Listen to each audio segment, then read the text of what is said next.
welcome back to Fluttering Butterflies. My name is Michelle and this video is going to be the books that I read in April by British authors.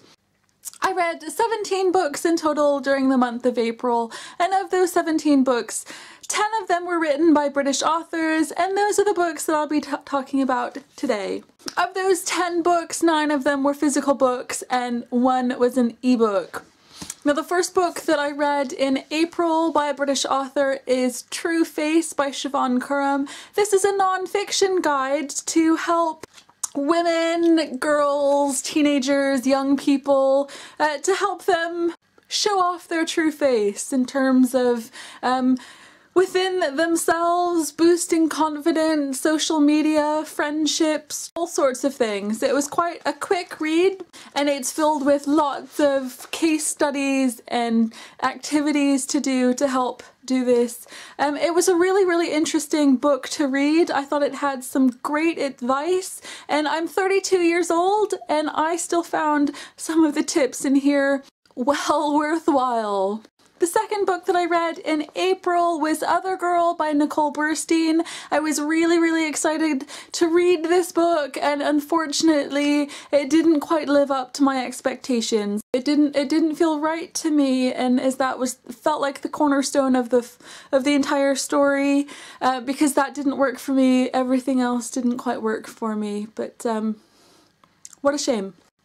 During April, I also read Gypsy Girl by Kathryn James. This book is being published in May, and it is so very good. Loved seeing the sort of gypsy traveler community, the way that they were treated by other people, the sort of differences between how they live and how non-gypsies were compared to be living. It was really interesting, and I finished this book and I put it down and I was just thinking, I want more. I want more of Sammy Jo's story. I want more of this family and everything. I also read Looking for JJ by Cassidy. Mine was the 10th anniversary edition, and I think I got this copy last year, and I just think, wow, how did I not read this book sooner? It was really good. It was really dark and intense and emotional, and it really made me think. I also read The It Girl by Katy Birchall, which is the only ebook that I'll be talking about today. The It Girl tells the story of one teenage girl who is kind of nerdy and socially inept. She keeps doing these really awkward, embarrassing things, and she's just trying to get by. She lives at home with her dad and her dog called Dog, and it turns out that her dad is actually dating a really famous actress, and that puts her immediately in the spotlight, and she kind of has to struggle with the media attention as well as new friends and boys circling about, and it was really fun and funny more than anything else. And then it also had this really great message about being okay with who you are and what is important in terms of friendships and family, and it was really sweet, and I loved Dog. Now the next book that I picked up to read was A Brighter Fear by Kerry Drewery. I was really intrigued by this book because it's set in Baghdad during the Iraq War in 2003, and it focuses on the experiences of one particular girl who is living through it, and she's trying to get by. Some of Lena's mother's story went really dark, but I just felt like I wanted a little bit more from this story just in general as well. Next up, I read Cleo by Lucy Coates. This is a fictional story about what it might have been like to see Cleopatra as a teenager. There's not a lot of information known about the young years of Cleopatra, and Lucy Coates sort of took that on and wrote a story surrounding it. I felt it was a little bit strange actually reading this book. I enjoyed it. It had a really fast-paced.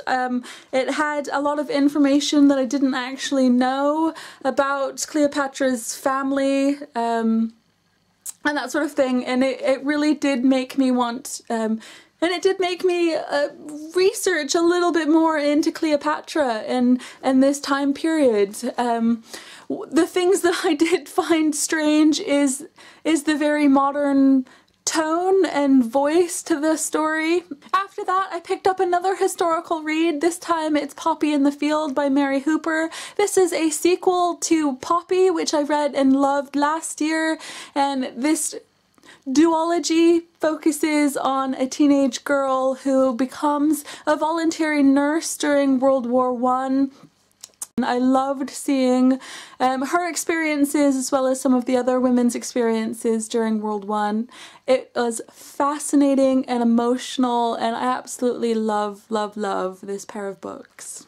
In April, I also read Truckers by Terry Pratchett. This is for the Terry Pratchett blog tour that Vivian from Serendipity Reviews organised. And I loved this book so much. I think that Terry Pratchett had such an amazing skill to weave humour and really interesting thought-provoking topics into his stories. This was an amazing read. I'm so glad to have read it.